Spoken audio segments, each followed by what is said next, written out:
Incêndios em Los Angeles, a irresponsabilidade, ganância e arrogância das elites. Ocorrida no país e no estado mais rico do mundo, o desastre em Los Angeles expõe como a nata política empresarial ignora a emergência climática e os alertas ambientais. Esse texto é do David Brooks, uma tradução da Beatriz Canabrava. E aí, quais os destaques, Gui? Então, o David Brooks, ele ressalta, né? Ele começa afirmando justamente isso, né? Califórnia é o estado mais rico dos Estados Unidos, sozinho, só esse estado representa a quinta maior economia do mundo, ok? E isso dentro do país mais rico do mundo. E aí a gente vê que, né, quando a gente vai, inclusive, procurar as notícias, as causas desse incêndio, o que se nota é que existe uma negligência em relação à emergência climática. Tem uma matéria, inclusive, que eu encontrei num outro veículo, falando o seguinte, citada pelo Brasil de Fato, de um professor de física da USP, Paulo Artacho, que ele diz que a Califórnia tem políticas muito, muito rígidas em relação à emergência climática, em relação, na verdade, a essas mudanças e construções. Deixa eu ver se eu encontro o termo aqui, né? Não vou encontrar o termo correto. Mas, enfim, existem legislações bem específicas lá para isso, só que elas ainda não estão preparadas, no caso, para as alterações que nós estamos vendo aqui, né?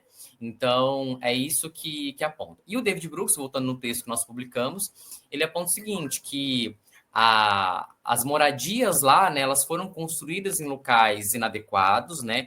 E tem denúncias, né, críticas em relação a isso, desde 1998. Na verdade, não desde esse tempo, mas existe um livro de 1998 do Mike Davis, que é um escritor, teórico urbano e historiador, de um livro chamado Ecologia do Medo, que aponta como Los Angeles está criando um problema para si mesmo desde então, construindo essas moradias em locais inadequados. Eu começo aqui já pra gente bater essa bola, que eu considero, Gui, que é muito difícil para mim, assim, pessoalmente, ter uma empatia por essas pessoas ricas sofrendo, assim, os efeitos das catástrofes climáticas que elas mesmas causam, sabe? Tipo, porque vamos pensar da seguinte forma: essa elite econômica global, ela sempre agiu como se não tivesse vendo o que está acontecendo. Então, mesmo que tivessem portas-vozes ali como Leonardo DiCaprio, pessoas falando a favor, contra isso, pregando, na prática, quem sentia os efeitos somos nós. E aí eu até destaco aqui uma coisa pessoal, cara. Alguns meses atrás, naquela chuva mais forte que teve aqui em São Paulo, eu perdi uma porrada de coisa da geladeira. Teve gente conhecido meu que perdeu a própria geladeira, que hoje está o preço de um carro. Então, assim, esses caras, eles têm casas em lugares muito fodas e tal, eles perdem tudo? Não perdem. A maioria dessas casas tem seguro. Eu até verifiquei isso. São pessoas da elite. E eu não tô, tipo, menosprezando, só tô dizendo que o sofrimento não é comparável. A comoção midiática faz parecer que é. Mas não é. É diferente de uma pessoa que temos várias histórias aqui no Brasil mesmo, em toda a América Latina, que quando tem uma enchente, perde tudo que tem que começar do zero, cara. Tem pessoas que têm relatos de, assim, em 10 anos, ela reconstruiu a casa no mesmo lugar que sabia que tinha enchente, porque não tem outra opção, e vai perdendo as coisas, já que toda vez que vem enchente, perde tudo, TV começa do zero. Então, assim, é um pouco difícil cobrar empatia, nesse caso, quando a gente não tem uma posição firme deles.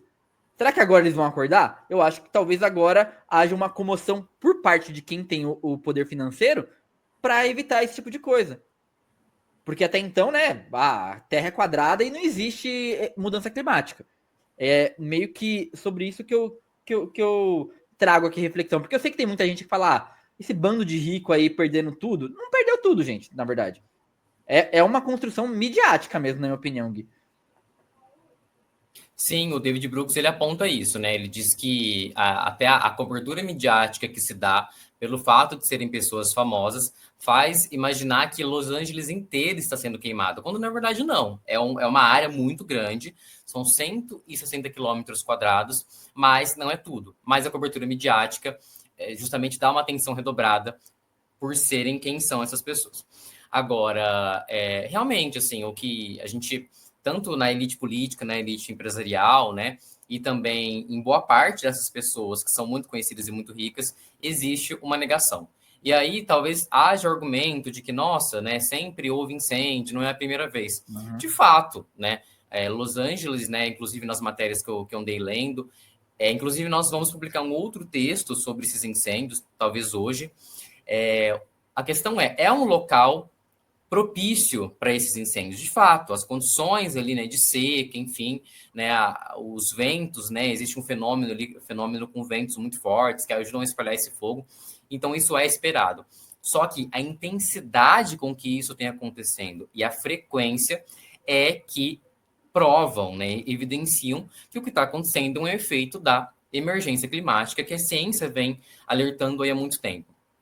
Para a gente ter uma noção, foram 180 mil pessoas que receberam avisos de evacuação, um prejuízo de 1,5 trilhão de reais, certo?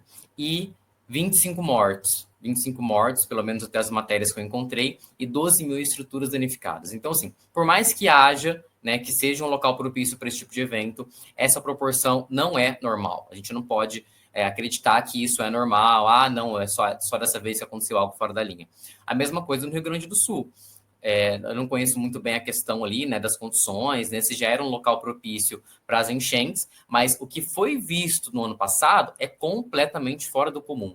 E é, sim, reflexo da emergência climática. Isso não pode ser negado. E até assim, quando a gente pensa que as consequências desse comportamento finalmente chegam às suas portas, parece uma ironia cósmica, uma lição dura, mas merecida. E essa dificuldade de empatia que eu cito aqui, que eu falo comigo, mas que eu sei que reflete uma boa parte das pessoas, reflete a desigualdade estrutural que molda nossa percepção também desse sofrimento, né? O que é o sofrimento, Guilherme? O que é sofrer, sabe? O que é...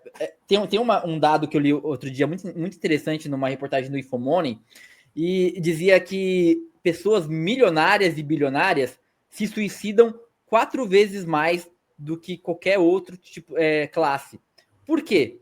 Porque quando elas perdem uma quantidade significativa de dinheiro que rebaixa o padrão de vida delas, nem é ficar pobre, tá, gente? Eu tô falando rebaixar o padrão de vida. Eu tô falando, tipo, não conseguir viajar toda semana, ter que comprar um carro mais popular. Elas não aguentam a pressão e se matam. Então, olha o sofrimento dessa pessoa. Ela ficou menos rica, ela não é mais bilionária, ela é só milionária. E aí ela vai e não aguenta lidar com a pressão psicológica e se mata.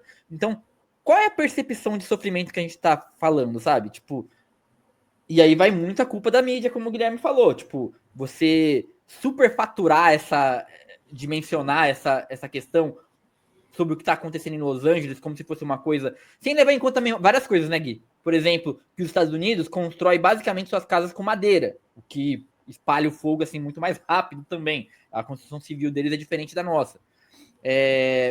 Também que Los Angeles é uma cidade que já lida com incêndios há algum tempo e não existe prevenção significativa. Então falha também de seus governantes ali.